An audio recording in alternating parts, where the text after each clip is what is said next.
We are live. Welcome, everybody. Hey, Jeff. All right. Got Paul like the green screen. You're so tiny and small. but if my head's next to you, I look huge. Oh, that's true. That's true. All right. So last week we talked about a video the Hugh Mungus video. You desperately asked that I watch it before today's episode, so I promptly did not watch it. And so today we are going to watch it. We're going to watch it with you guys. Pause it when we want to commentate. We want to hear what you have to say too, so hit the chat button. Start telling us what you're thinking as well as we go. So should we just jump right into it, or you want to say something before we begin? Well, it's a little bit longer, and I think that the last 2 minutes you don't need to see. It's like some of the he goes into some of the thing, but I think an important thing is the guy that made the video. His name is Ethan, and I think the woman's name is Gila.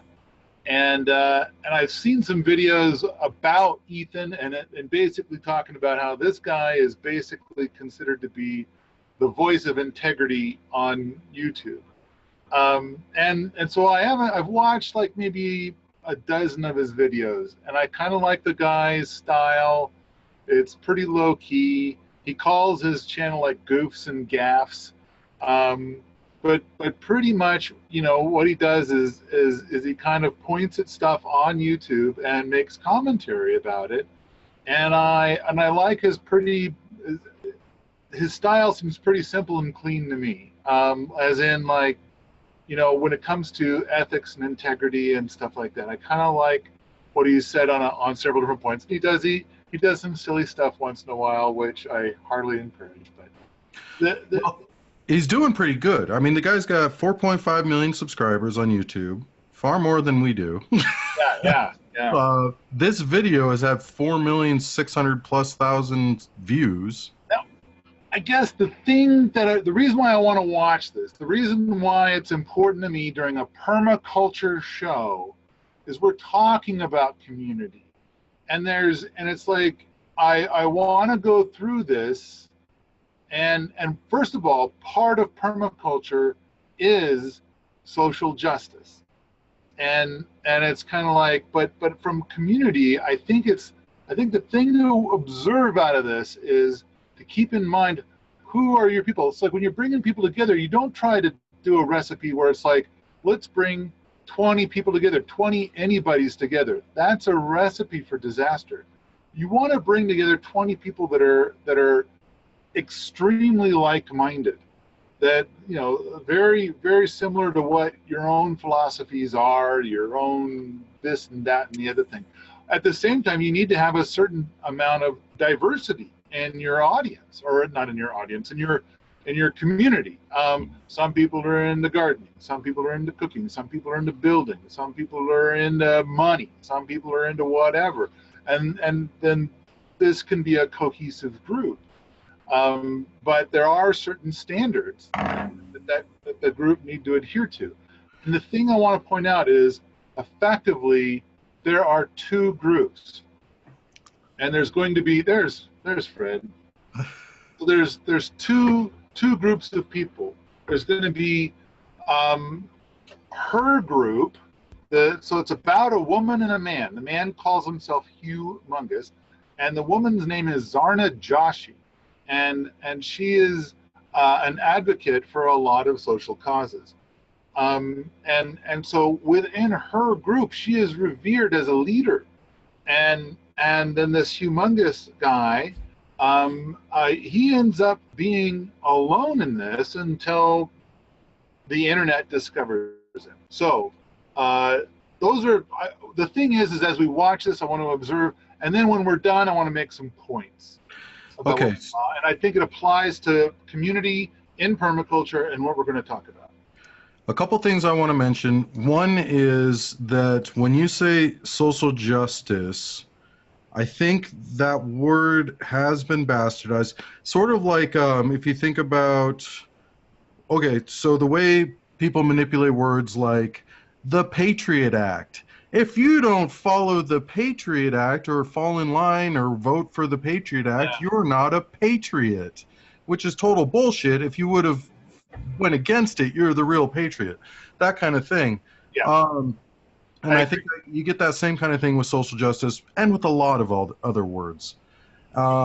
Explore Orwellian writings for this kind of stuff too. And so no, I think social justice is an extremely important thing, and I'm glad that there are people out there that are fighting the good fight for things that I think that ought to be fought for. Unfortunately, I do see a lot of people pissing away enormous portions of their life on things that are red herrings, and it's like, oh, didn't you know?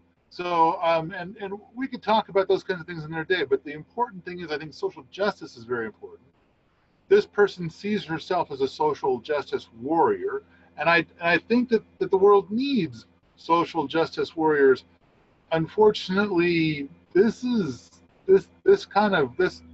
mean, I think it should be about goodness and decency, and I think what we're about to see is a social justice warrior being a warrior, but probably not for goodness and decency.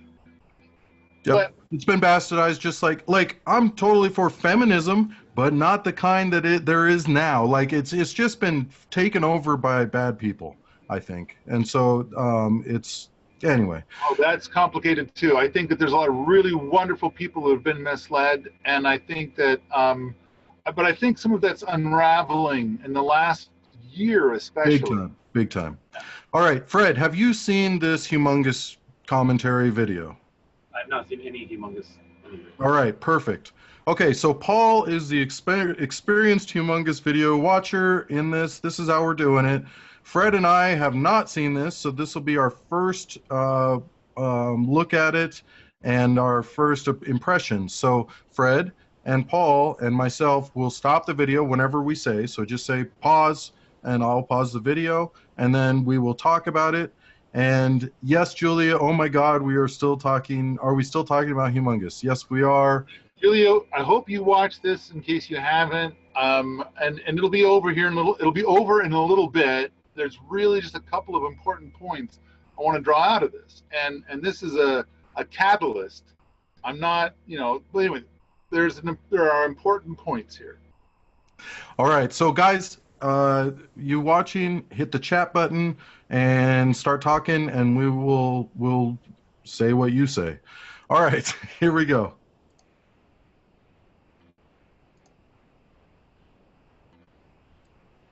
And we've seen triggered feminists, we've seen people get triggered over video games, over Tumblr, over all kinds of wacky stuff, but this one truly takes the cake. So without further ado, guys, let's jump into the trigger tower. Triggered squared equals triggered infinity. Triggered. You take my picture. Yeah. You want my name? Yeah, sure. It's humongous. Got him. You gotta love a guy who's just willing to throw out a humongous. Humongous. It's like a dad joke. It's a dad joke. My name is Humongous. I'm humongous. So how would you usually react if somebody just said their name was humongous to you? Because for me, a normal reaction would be something like this. You know, a little exhale through the nose, not a full laugh, but just kind of like, and then move on.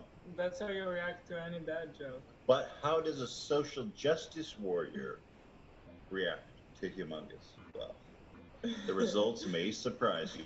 Brace yourselves, guys. This is shocking. This will shock you. Hey. Humongous. Okay. Humongous what? Humongous what? Humongous. Humongous what? Humongous. He's like, that's the joke. That's the whole joke. It's humongous. He's like, did you not get it? Humongous. Humongous. That's the joke. I'm a dad. Look at me. I got the slick back. I've got receding hairline, guys. I'm a dad. Do you not get the memo? Humongous what? Humongous. Humongous what? That's what it is. Humongous what? Is that sexual harassment? No, it's humongous. Then why did you say that to me? It's my name. What? Humongous what? Humongous what? Humongous what? When dad jokes get too real. Well, let's. I mean. a humongous person. Yeah, that's all he's trying to say. He's just trying to. He just thinks he's being funny. He's just got the little joke. And You ever heard that? All right, so this is a similar joke as how long is a Chinaman? That's it. That's the joke. Oh, okay. Right. I'm thinking this is along the lines of Justin Case, and there was one that was used on Permies in the early days. It was Hugh G. Rection. Okay. So there's like a whole area of these, and he went with Hugh Mungus, which was, a lot more innocent than Hugh G. Rection. Now, this lady that's taking offense, is she like British? She sounds like she has an accent of some sort. Well, you could kind of see her if you look on the video a little down and to the right. I kind of wonder right there. Whoa, no, back! What are you doing? Where are you going? Go to the top. Right there. That's her. That's the woman. So there's maybe Indian follow-ups on these videos, and there's more information, but we only need to watch this little bit. But go back up to the tippy top. The key is maybe she's from India. I'm not sure, but it does sound like she has a little bit of an accent. But anyway, we'll continue. Okay. Let's see what happens. Is that sexual harassment? Is that what you just did when you said that to me? What, human? Why would you say that to me? Yes, but my name. Why would you say that to me? Why would I say it to Why you? would you say that to me? Why would you ask me my name? What? Humongous what? Why would you ask me my name? I love him. I love how chill this guy is. Yeah. Even in the face of like the most obnoxious, aggressive person, he's just like, "Dog, my name's Humongous. My name's Humongous." Once you commit to a dad joke, you must maintain a dad joke. That's the first commandment of telling dad jokes. I gotta tip the beanie to Humongous over here. Humongous what? Humongous what?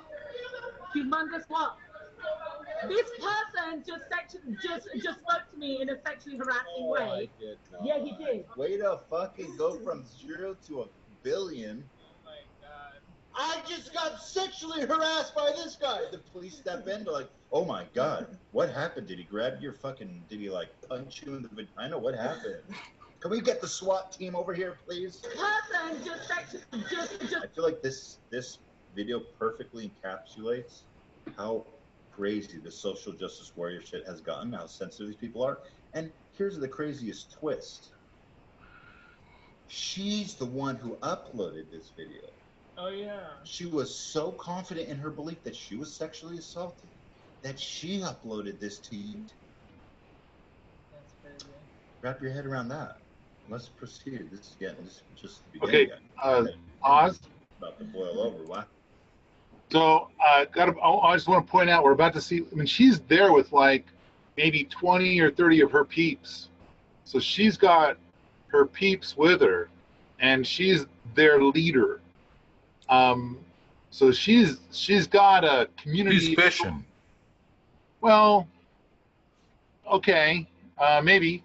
I think that the important thing is that this guy is there just all by himself, and she's there with like a lot of her peeps, maybe a dozen, maybe 20 or more, but a whole bunch. But it came out later, all the other little details of before and after. It turned into as you can see, 4.6 million views on this video. It got a lot of international attention. Where is this? Where did this take place? Seattle.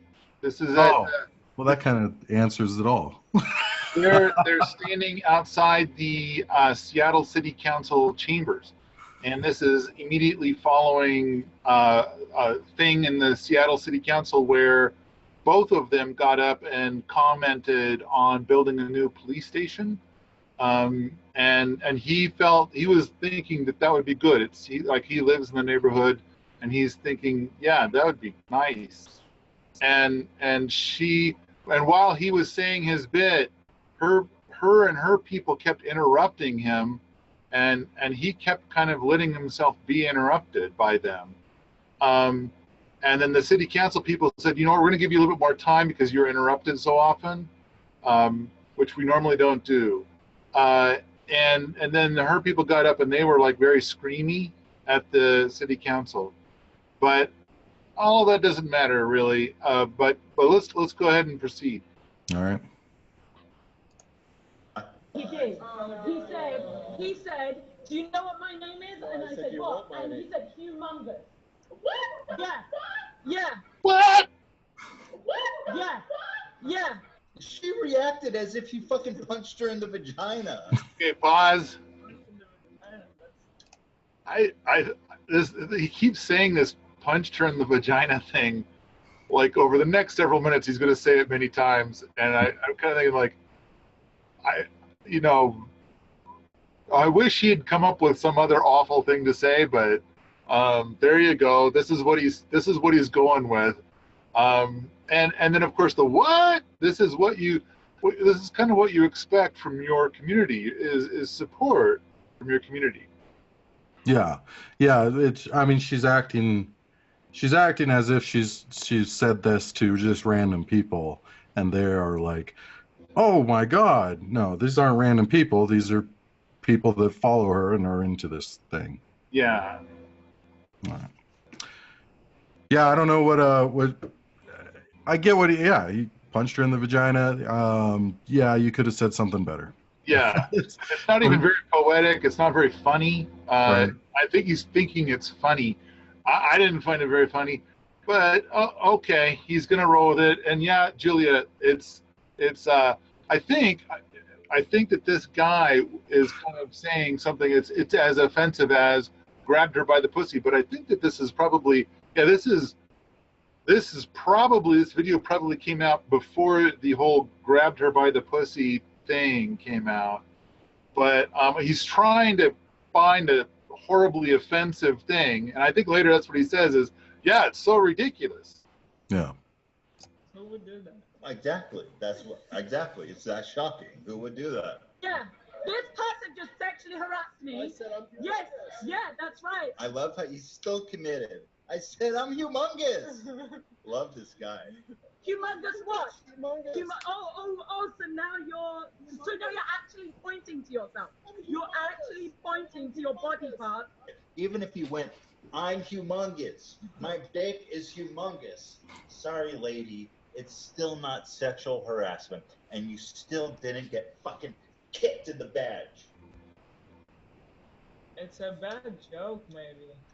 But to scream that he sexually harassed you right now? That's nuts. That's nuts. In fact, I would say she's harassing him. This person just sexually harassed me. He needs to be locked up. Because everyone in that building now thinks that he's... I've been harassed! You need a new hobby. Being outraged isn't a hobby. I feel like at this point, nobody is going to be taking these social justice warriors serious anymore. No, this is just nuts. This killed it. This is the death of social justice warriors. Safe spaces and all this shit. Like, I mean, guys, sometimes you're just going to get punched in the badge. If not physically, verbally, metaphorically, you're going to have to take a couple punches to the badge. Is that sexual harassment? No, it's humongous. Pick yourself up, dust yourself off, and keep walking. Yeah. And throw a couple dick punches. It's a game of give and take. Right?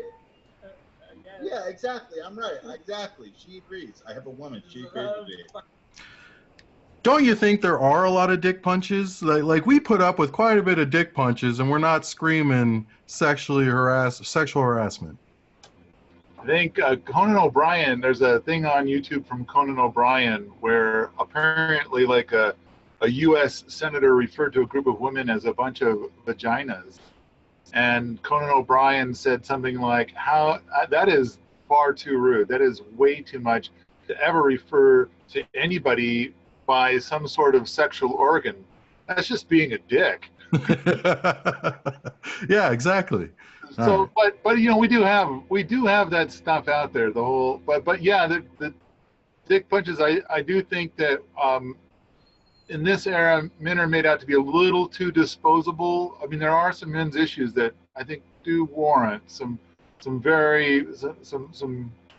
as much attention as women's issues at this point. Definitely. And if you're on the feminist side and you want to get a look at the other side, MGTOW is something to look into. What is it? What? MGTOW. What is that? Men. Let me look. How do you spell it? I think it's MIGTOW or MGTOW. Men going their own way. Yeah. It's like the feminists, but for men. It's meninists. Holy crap! There's a whole video on it. All right. Okay. All right. Tangent. Jeez. Oh, sound effects even.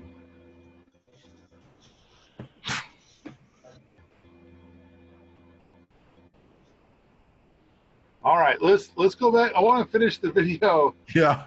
and make my points and get on with the day here. Yeah. Julia says, "Oh my God, the logo with the erect arrow cracks me up." I think it's supposed to be them going their own way, but yeah, it's a pun, right? It's got both ends there. Punches here in your story. Some drop kicks. An asshole punch. I mean, it's a metaphor, right? I mean, sometimes you just have to punch a bitch in the badge, though. They're using you as a token, and then you speak to me in a sexually harassing manner. How dare you? How dare you? Disgusting! Disgusting! Oh, nigga. How do you even talk to like that to another human being? Scream disgusting and another man After.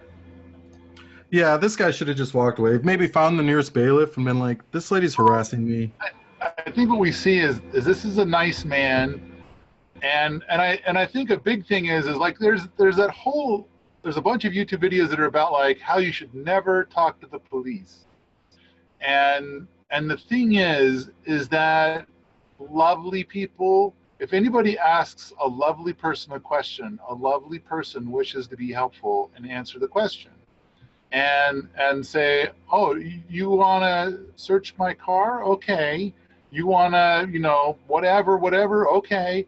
And you're going to ask, and you want to state something about, you're trying to interact with me about whether or not I'm sexually harassing? Okay, let me talk to you. I'll tell you, and I'll try to interact and solve things and smooth things out. That's called being a good and decent person. But you're right. Strategically, in this particular scenario, the smart thing to do is to walk away. no matter what he did, she just wants to fucking be angered and What's triggered. that sound? He's getting a I call. was already yelling before, and then she went. She It's someone calling me, and I have no idea how to turn it off.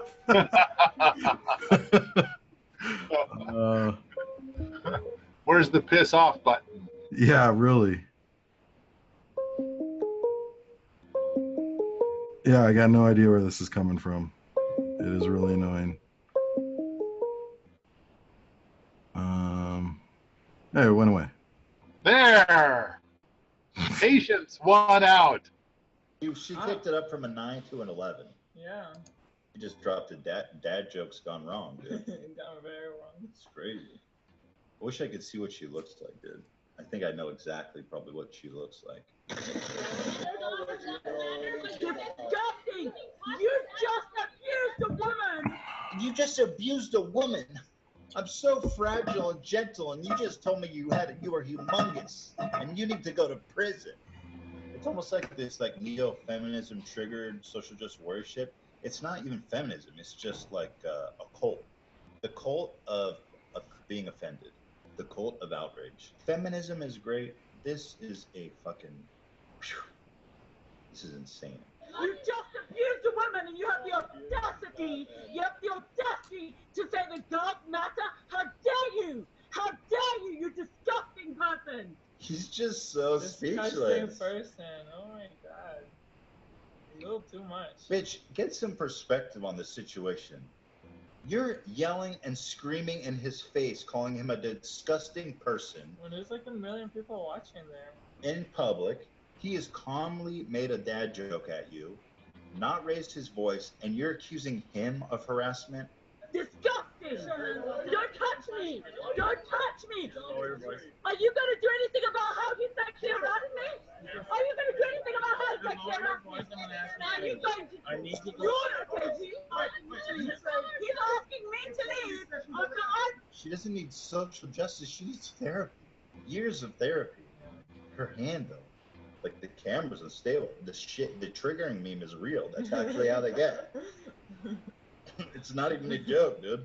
Been sexually harassed. I'm just asking. You're asking me to leave after I've been sexually harassed. Did you ask him to leave? Did you ask him to leave? What is your name?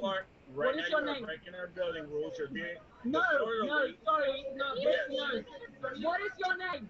What is your name? What is your name? I've already told you my name. What is your no? You haven't. What is your full name? I really wanted him to say that his name was Mungus. Now, I do think that now he's saying you're breaking the building rules. I do think it is a public building. They're in a courthouse, and I don't know. I just don't like courthouse rules and laws. Like a lot of courthouses, what she'd be doing by filming would be illegal. Like they don't allow you to film. They don't allow you to wear hats, things like that. And so if you're in a public area, scream all you want. That's what I say. I don't really care if you're screaming and being a crazy person. As long as you don't touch me. Don't physically harm me. Don't block my path. Just let me walk away if I want to walk away. That's my opinion on the public area. Now, if this was in a private building, I would say, yeah, kick her out, get rid of her right away. And she is being annoying, so it would be. I'm sure many people would applaud if they kicked her out. But she is in a public area, and she can scream crazy shit all she wants, I think. Right. It's a public building, so the rule set is very inclusive. Although like you say, they do come up with a bunch of rules, which you're kind of thinking like, I don't think it's legal for you to make those rules. Yeah. And it's kind of, so there's some of that, and a person could go in and object. But personally, it is so extremely rare that I ever go into a public building like that it's like I kind of feel like, man, it doesn't apply to me. I'm old, so I'm checking out soon. Kind of decided to just let that whole battle go, It's kind of like the whole thing about, like, I remember reading something recently about how we need to overhaul our laws about what constitutes statutory rape. Like, if there are two people and one person is a day over 18 and one is a day under, that's apparently rape. And it's kind of like, oh, we should change that so it's not rape. So if two people are 17 years old and they have sex, that's cool. But then if one of them has a birthday, now it's rape. And it's kind of like, yeah, we should probably take a look. But since I'm so far past that age, I kind of don't care. Yeah. So we probably should care. We probably should think it through and do something good and decent. But oh man, it's not gonna affect me. Well, if we start building communities, and there's communities all over the place, each individual community should be making each individual law, or whatever their rules are in their community, and then you can choose, if you don't like their rules, to go to a different community. Absolutely. Yeah. That was right. That was supposed to be the way the states were run, right? The states would make all the rules, and then if that state sucked, you go to a different state. And that's why a lot of people get upset with the federal government overstepping and making all these rules for states that's blanketed to all the states, when it shouldn't be that way. It should be each state is competing and making their own rules, and you can go to whichever state you want. But if that goes away, what do you got left? Well, I think the way to go is community, and each community, we start building communities. We start ignoring all these outside rules and focus on our own rules. Get close to the microphone. So what if a community had a no smoking rule, Josiah? Well, they do have a no smoking rule, and the person that ran that community made an exception to me. Now, if you're not following the rules, go away. You're not welcome in the community. I guess, or it's really up to the community manager. And the community manager gave permission to those a couple people that did smoke to smoke on the property. Okay. All right, let's get through this. Oh God, what is my name? Humongous, bitch. Let's check you later. You are questioning the wrong person. He just said that he works for a security company, not the city. So I don't have to do what you want. So fuck off. They're like piranhas. They're vultures. They're just scavenging for any bit of outrage they can get their hands on, dude. He's so polite. He's so calm. He's so nice. And they're just looking for that little crumb of outrage, and they get all fucking bloodlusted. Drop a little humongous, they start losing their fucking mind. Well, That's an expensive helmet. I start getting angry and freaking out. Hey, you want to I'll outrage you any day. It's like $100 welding helmet. Yeah. Don't throw that on the ground like that. All right. I had something, but oh well, we'll keep going.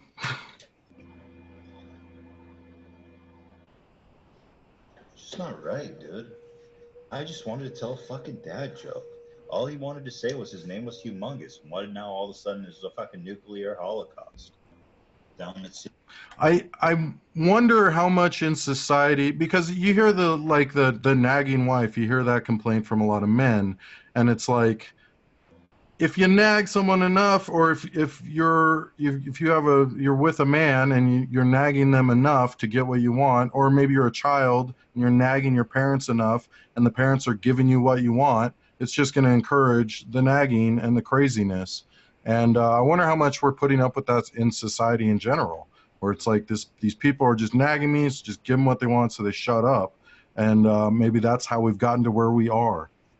Excellent Point. And I do think, I mean, that wasn't one of the points I wanted to make by watching this, but that is such a huge point in all the things I do. I mean, I've been talking about the last few episodes and then what I want to talk about today, and it is the reason why a person is going to be that crazy and hostile is that our society has made it clear that you get what you seek when you do that.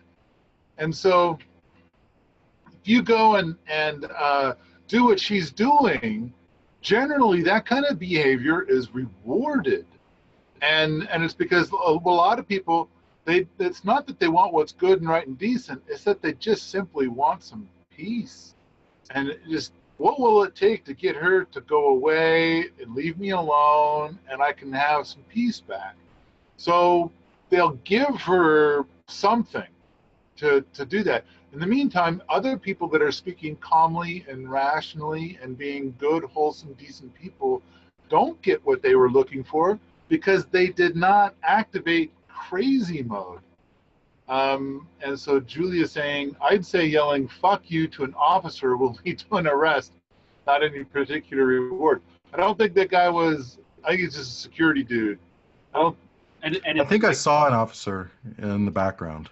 Right. Okay. In Minnesota, at least, there's case law, there's precedent that you can say "fuck you" to a police officer, and it's totally legal.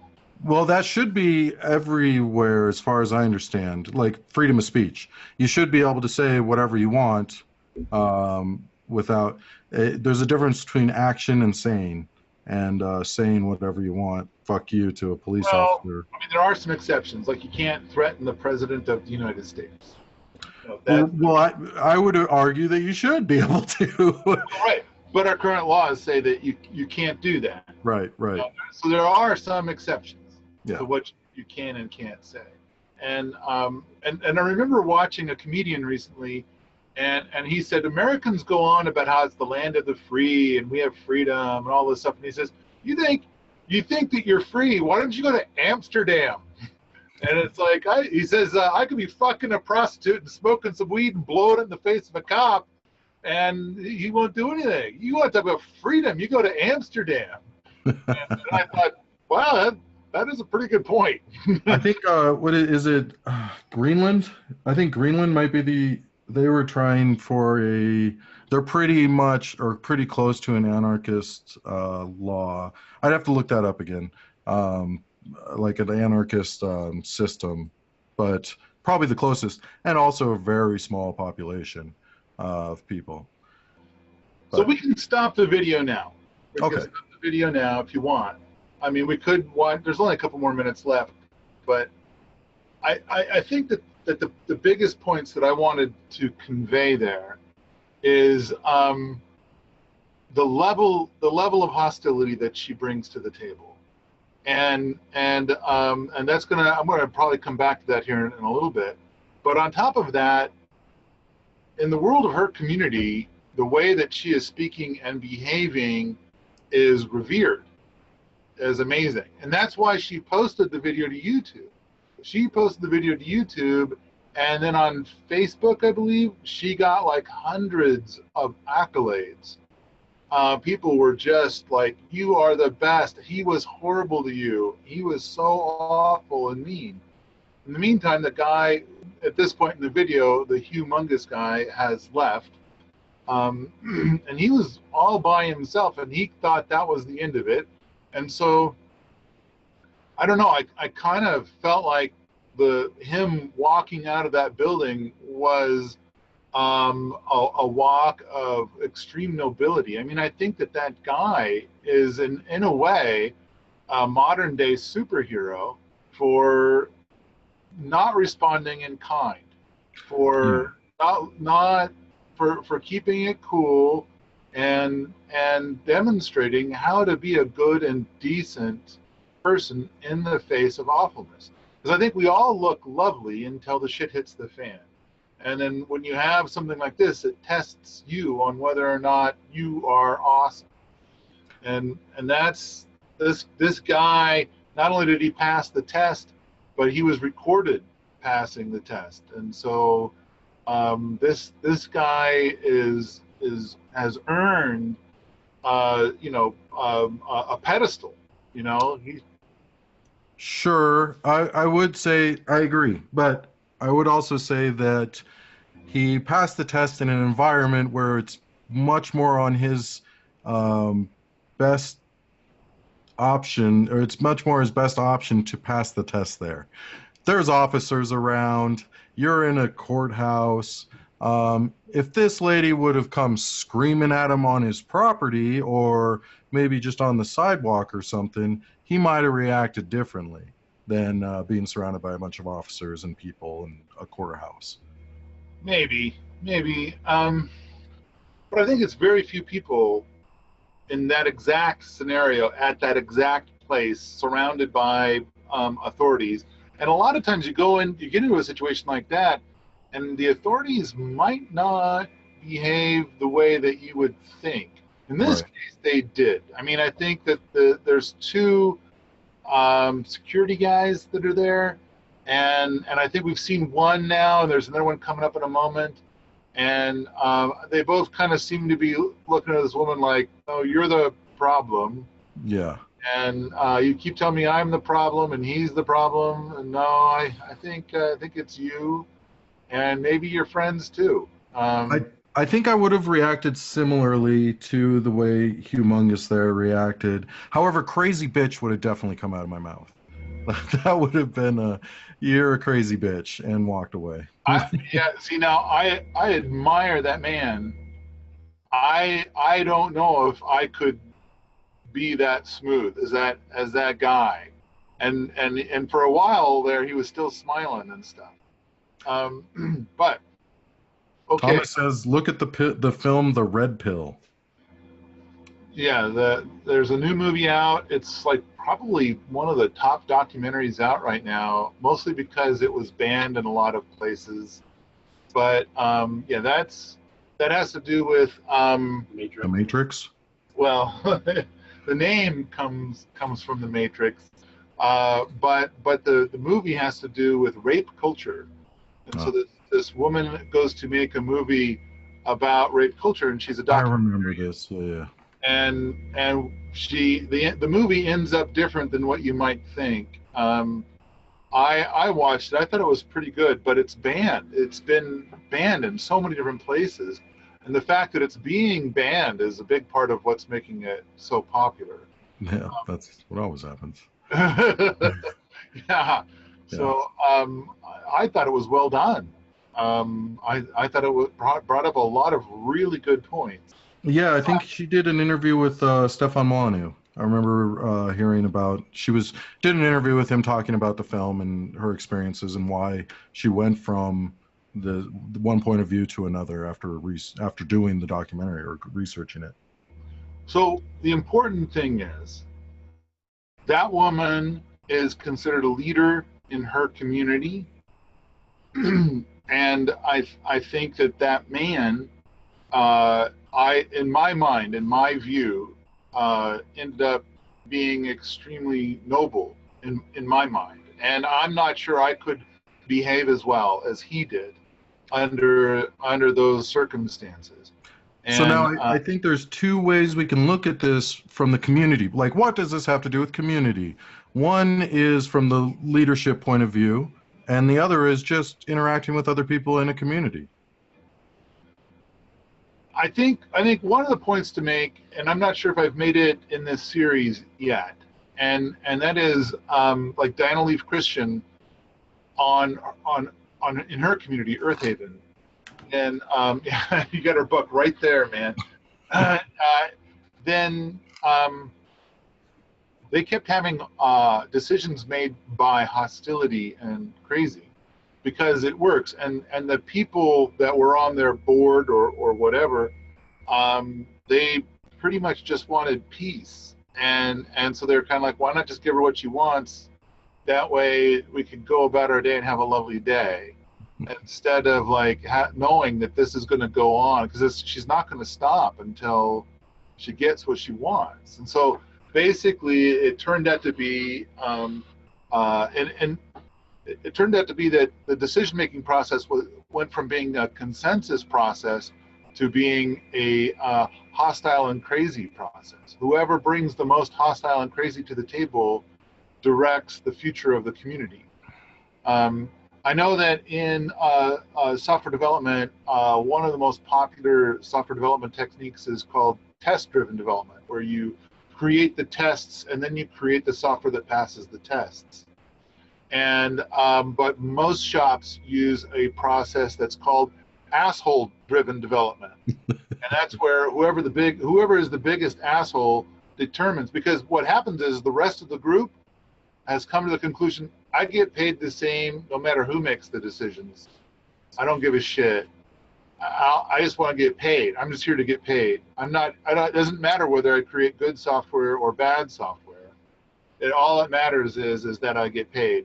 And frankly, I'm not paid enough to go head to head with that fucker. And so I'm gonna just let him say whatever he wants, and I'll have a nice day, and I'll write some code. I'll get paid. It's all good.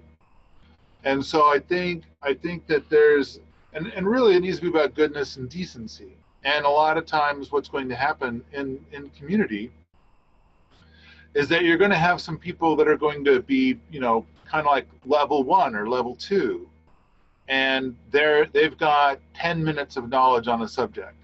And then there might be somebody else in the room that's, say, level 7 or level 8, and they have thousands of hours of knowledge on the subject. And they all come into the meeting with an equal say, and so then therefore who ends up making the decision? And it does kind of start to become a bit, even in a process that's going to be consensus based, it still ends up kind of it being a bit of a democracy, because what happens is that you're going to have a lot, by definition, because when I'm talking about like from the wheat and eco scale, level 1 or level 2, by definition, you're going to have 10 times more people at level 2 than at level 3, 10 times more people at level 3 than at level 4. So it's like you're going to have thousands of people at level 2 compared to at level 6. So it's kind of like at any given meeting, you might have only one person, Hugh Mungus, who's going to have a position that's going to be different. And the reason why that person has the position that's different has to do with the fact that they have far more experience than all these people that have only 10 to 20 minutes worth of experience in this space. But it's the people with 10 to 20 minutes worth of experience that are going to shout down the one person. So it'll end up being like 19 people versus one. And then consensus, one thing that you can do with consensus is to say, I hereby evict that person because he's cramping our style. Mm-hmm. And this is oftentimes the one person is the founder of the group. And this is what's referred to as founder syndrome. The founder has gone through 1,000 times more bullshit to get to the point that the community exists. And then we'll turn the community over, turn the property over, the physical buildings, turn all of it over to the community for decision-making processes. And one of the first things that the community does is to evict the founder. And it's always for the same reason. That guy is so type A, he's such a dick, he's not cool like us. But it'll end up just being the next founders in the same situation later down the line. It will be. And if they even exist after that, they can even hold together. And I kind of felt like when we started this series, I kind of shared my history in the world of community. Because I kind of feel like a lot of people make community decisions and their experience is almost nothing. Mm-hmm. But they speak with the same authority and voice as those who have an enormous amount of experience. And this is why I do think it's important, and I see this a lot in random places. Someone will be giving some opinion or saying something is the way it is, or being crazy like this lady was. And because those people are shouting, the other person is just like either nods and says okay, and even if they don't agree, just so that they don't have to deal with crazy anymore, like that whole thing of just give them what they want. I think it's important that people stop doing that people say, I think you're wrong and you need to reevaluate it. Here's why I think you're wrong. That needs to happen a lot more because it's getting out of control. The amount of crazy and the amount of people that are just letting crazy happen. And I think this is another reason why I'm against the welfare system, in that if someone can if they don't have time, right? Busy people that are going to work every day don't have time to bitch about all this stuff or to fight the bitching. They just I don't have time for this. I got to work. I'm trying to run a life, and people that are on welfare, or a lot of people that are on welfare, they have plenty of time to complain and to do all these act crazy, and at the same time they get the advantage that the busy person doesn't have time to argue with these people, or it doesn't feel like, Jesus, you're out of it, and okay, whatever you say, I got other better shit to do. Well, if enough of that other better shit to do happens, then the crazy wins and they get laws passed.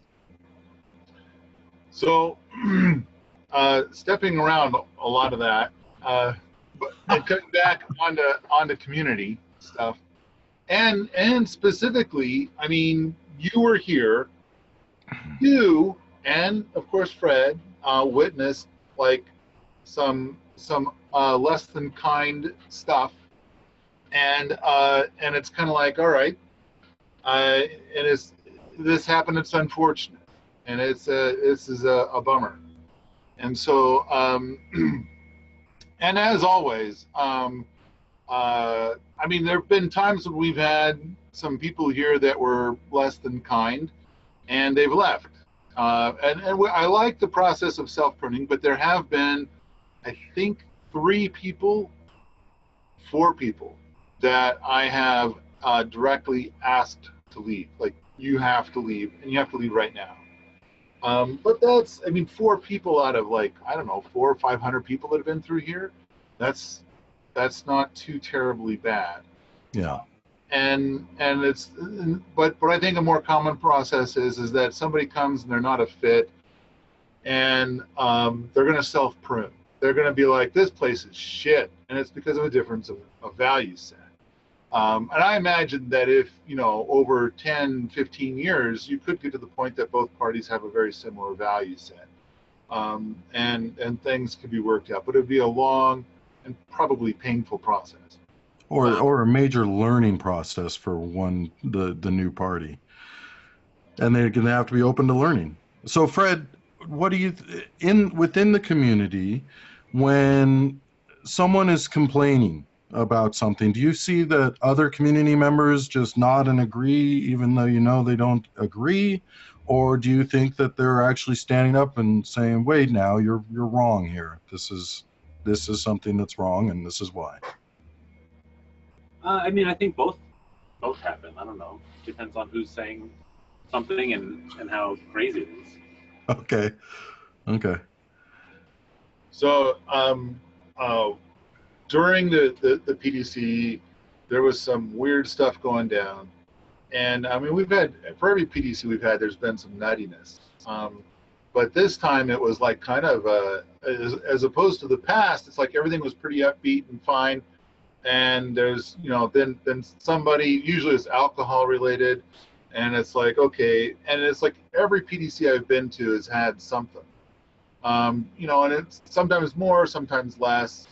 I mean, what are you going to expect if you're going to bring 30 people together for 2 weeks? It's like it's not going to be all perfect. Although I got to say that for every PDC that I've been to, it's been like, definitely the lovely has outweighed the icky, and that was even the case in this one. We had a lot of lovely, a lot of amazing, wonderful stuff, and then this little bit of ugly. And at first I didn't quite make it out. On the second day, and you know what, I wrote about it already. It's up at Permies. I think I posted this 2 days after the PDC ended. There was a couple here, a married couple, and the woman did something kind of like what we just saw that woman do in the video.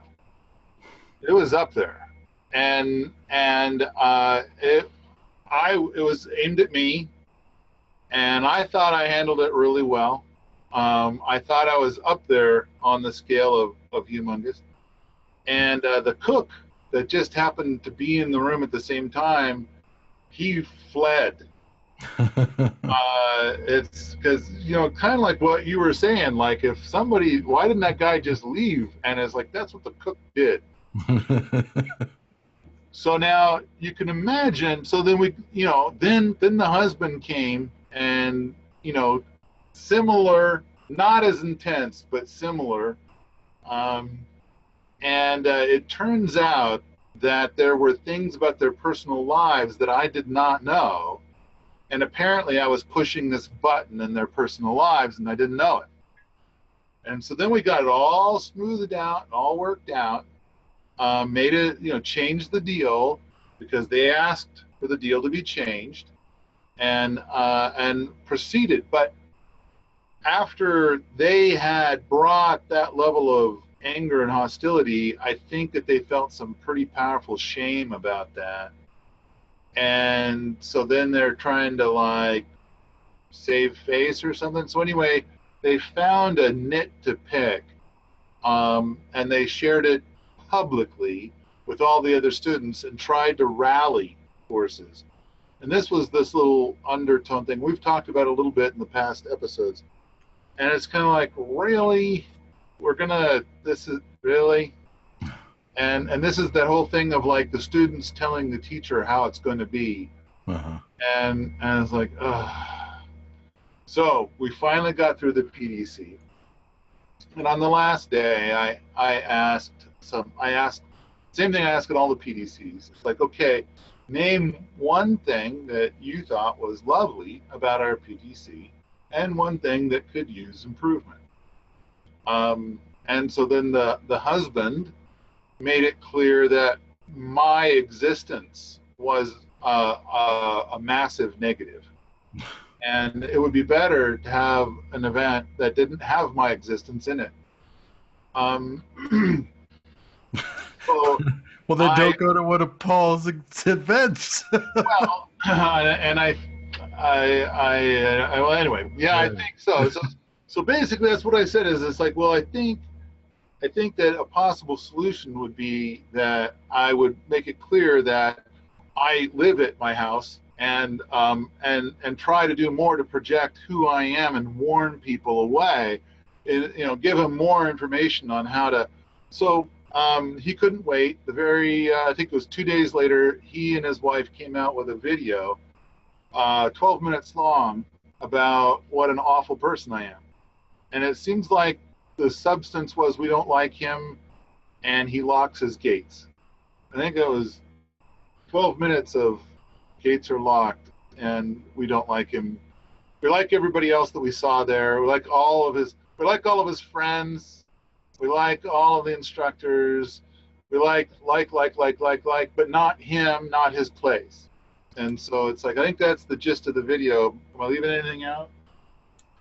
Yeah, you don't even have animals. Oh, yeah, I don't even have animals, although there is somebody up on the lab that does. We have people who have animals that come and go. We've been trying to build a paddock, and it's like, well, yeah, you were there, Josiah. And so I think when you arrived, I said, okay, the paddock is the highest priority because we got to get chickens and stuff and plant some food for the event. And then everybody built a couch balcony instead. Because it's more fun. Who wants to build a paddock? You can go and do couch balcony with bear paw. Right. Well, you did have the talent there for the balcony, so you took advantage of the talent while it was there and available, and that slowed the process of other things down. Right.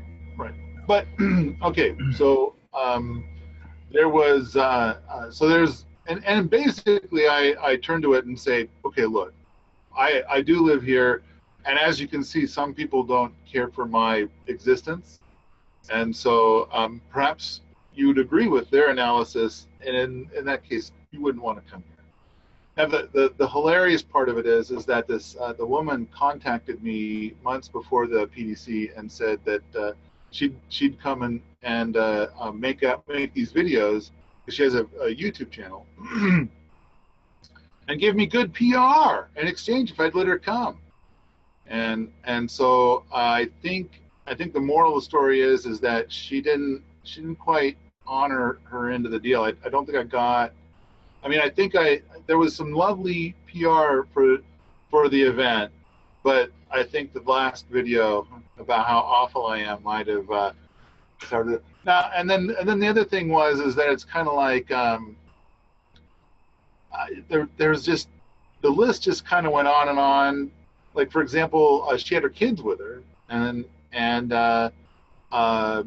so she started taking her kids to the PDC, and I kind of thought, you need to buy tickets for your kids, just to be respectful to the other people that are there, because they bought tickets, and it's. But I don't know. It kind of. So they're very different from I am, and I think that what they're expressing is how they feel that things are so different between their values and mine. Yeah. Okay. So now earlier I'd said, if you don't like Paul being part of it, don't go to Paul's event. So now I imagine them coming into it, they do like Paul and want to be at Paul's event, and then had a change of mind. Now they have a following, so they want to share that change of mind with their following. Now, we don't know the personal side, because it's impossible for the audience to know exactly what happened unless you are willing to share this personal side. But Paul has a professional, even if something is awry, this is what we talked about earlier, even if something, things, people aren't getting along, you're still going to have the professional courtesy. You're not going to be sharing this very private information, if there is any, with the large audience, and just saying, so that we can get the full story and fully understand what happened. So there is that. I think that the the full story is that, and I think, you know, I'm going to say that for a lot of different issues, I had 100 times more knowledge of the issue than they did, and really what it boiled down to is that it's that whole thing where they needed me to obey.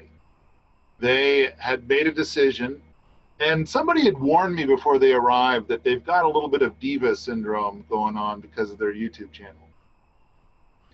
And I kind of thought, well, I've got some diva syndrome of my own. I bet my diva syndrome might be bigger. And I just didn't see this flavor of diva syndrome coming. But what we're witnessing here is that they have a different value set. And I suppose it's possible that 15 years down the road, their value set might change to align more with mine. But right now, it's pretty clear that that they don't care for my, well, they've made it pretty clear they don't care for my existing, let alone having people over here for events and whatnot. And I think that that's fine. And I do think that there's a lot to be said for, like, if you're studying permaculture at the very beginning levels, I think that the more advanced stuff could be crazy. I mean, that's kind of part of what's defined in the Wheaton ecoscale. Especially when you start getting into the community stuff, which is, I mean, it's towards the end, last chapter, right? So, yeah. I think in a large part, these people, it's like they arrived, and I didn't know that they had gone off to visit with the ants, and that the ants were at that time, like a couple of the ants were displeased, and so it's like, and apparently I think that's where it really started. Well, this is why it's very beneficial the way you've set up your community, so that you don't get that founder syndrome where they can kick you out.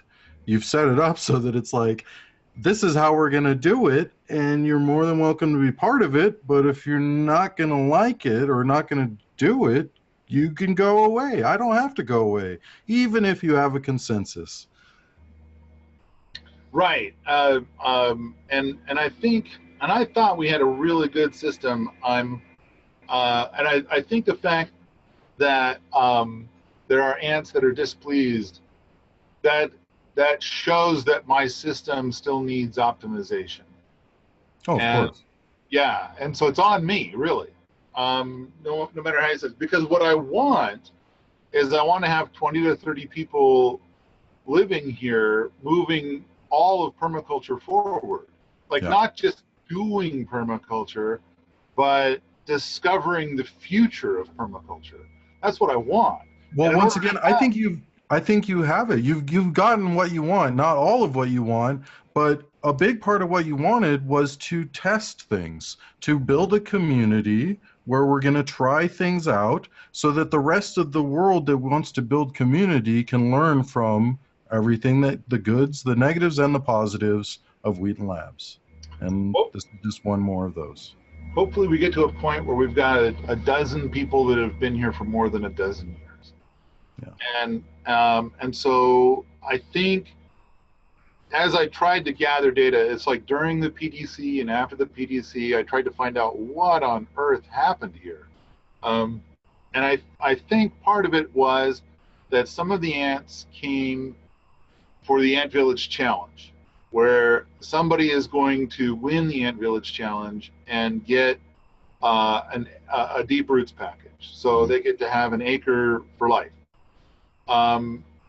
So then there's, so they came for that, and they were like willing to say whatever I wanted to hear in order to get a chance to get that.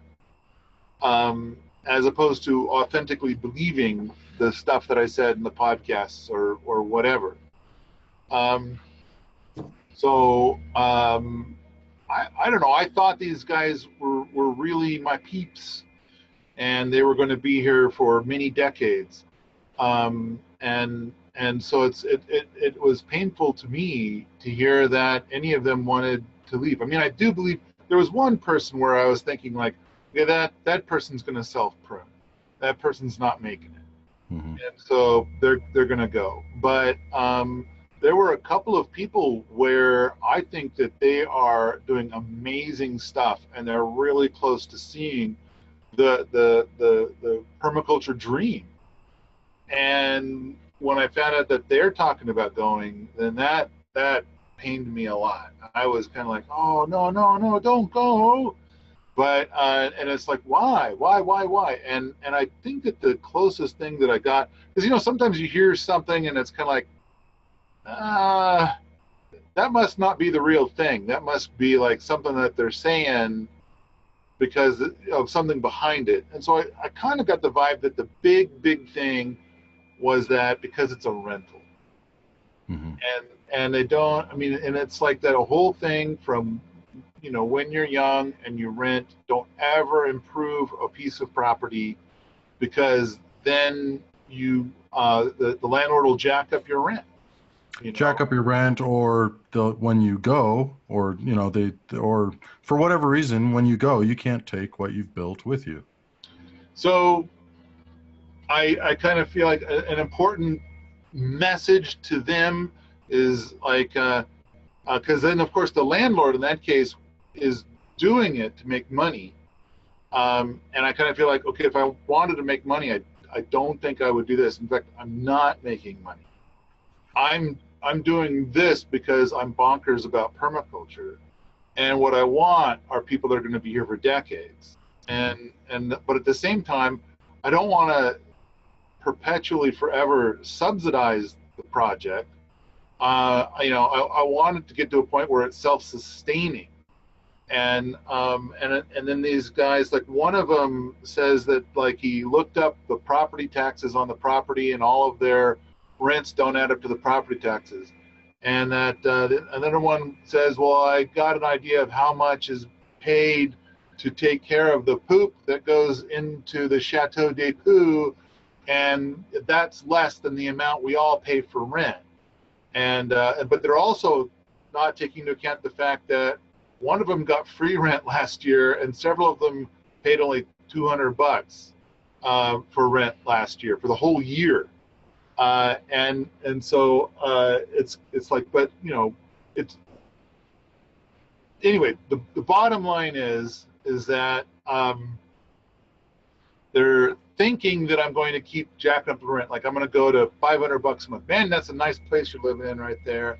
I'm going to start charging you $500 a month for that place that you built on that piece of property. Oh, right. Yeah, I think that that's what they thought was going to happen. And so they're taking the same. All right. If someone is leasing land out there, hi Julia. If someone is leasing land out there and you go to rent that land, you can't honestly expect that the rent's going to be the amount that the property taxes are. It's going to be higher than that. So, right? Wouldn't anybody else think that? I think that what I did was that when an aunt arrived, I made the first year or year and a half of rent crazy cheap to help them get started. And they got used to that.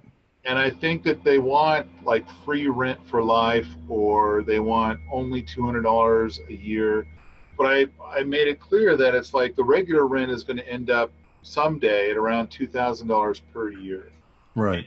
And then, when they get to their second or third year, that it's going to be, for 2018, I announced it at the end of 2016, I announced that the 2018 rent would be technically 120 fish, and the fish is farmstead yields. Did you get a dog?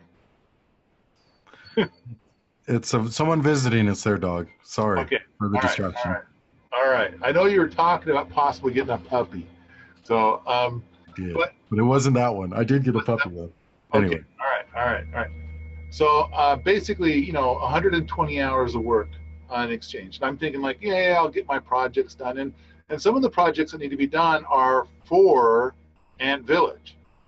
And so I thought, okay, you guys will all work together for things for yourselves, and that will be your rent. And I don't know. I think that they made, this is like what, 3 weeks worth of work. I think that they thought that was too much, and they want to go back to just $200 a year, kind of a thing. And it's kind of like, no, I can't sustain it $200 a year. Well, going back to the whole, you had mentioned that there was a lot of things where they didn't agree, but they just went along with it anyway, and maybe there was a buildup of that. Eventually, or over time, they're like, you know what, actually, I'm not okay with that now, years later.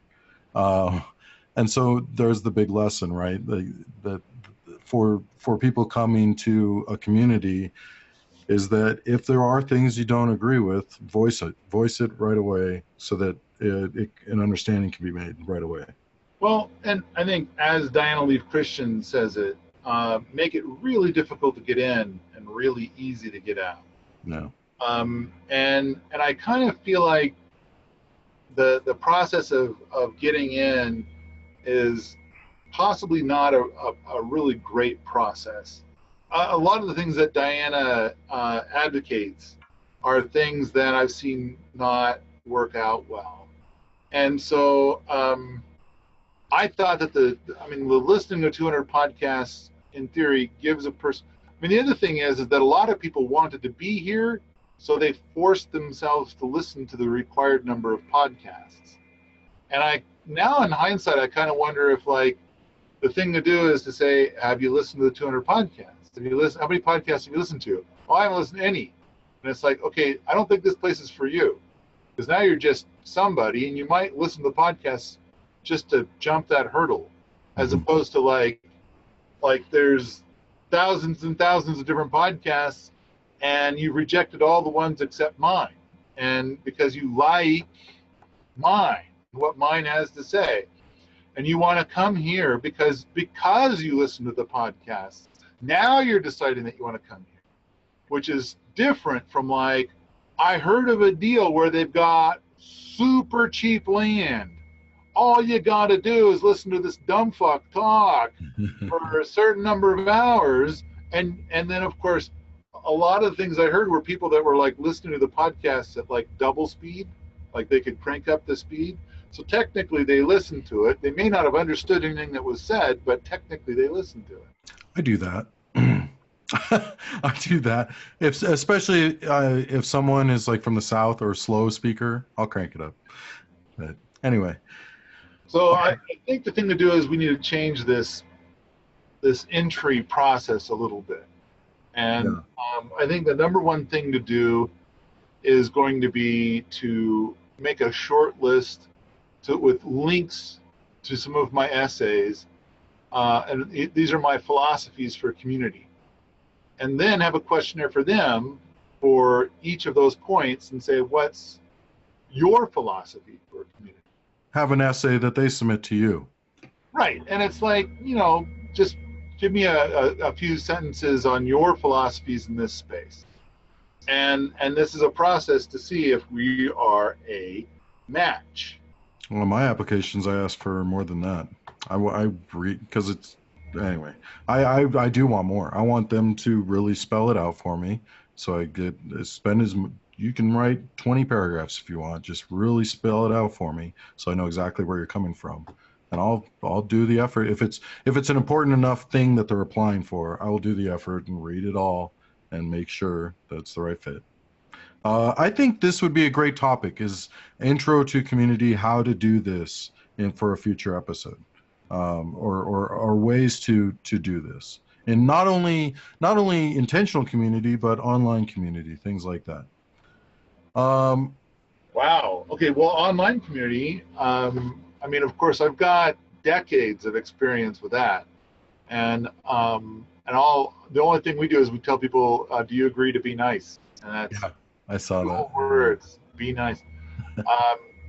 and then of course we get people who still show up. Like just I think Burra banned somebody 2 days ago because they started saying this is not the way that you run forums. This is wrong.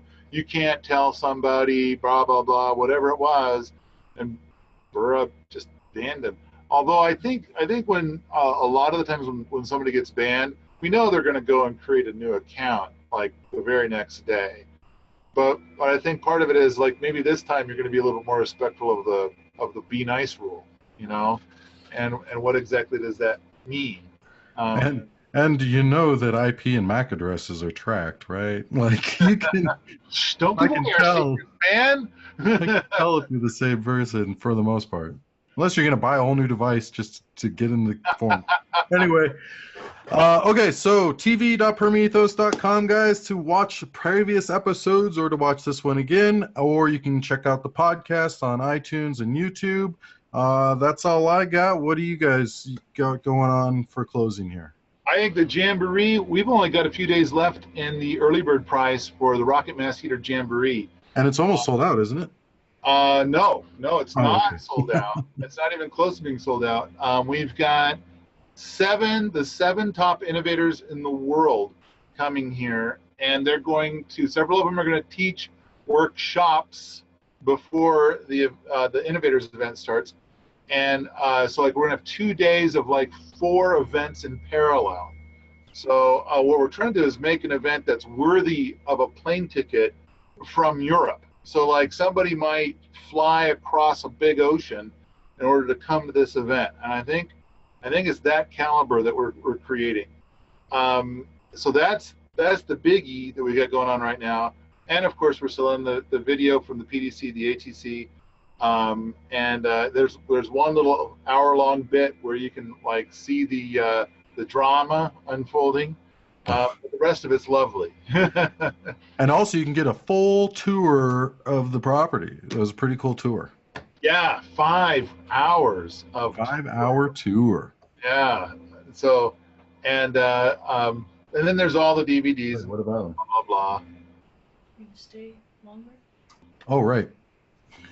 Oh, and we just did a thing too where we are pre-ordering. We're taking some pre-orders for the Permaculture playing cards, which people buy. You know, they'll buy like 20, 30 decks for Christmas. And so right now we're reordering for Christmas. And so if people pre-order now, there's a pre-order deal at the cards page.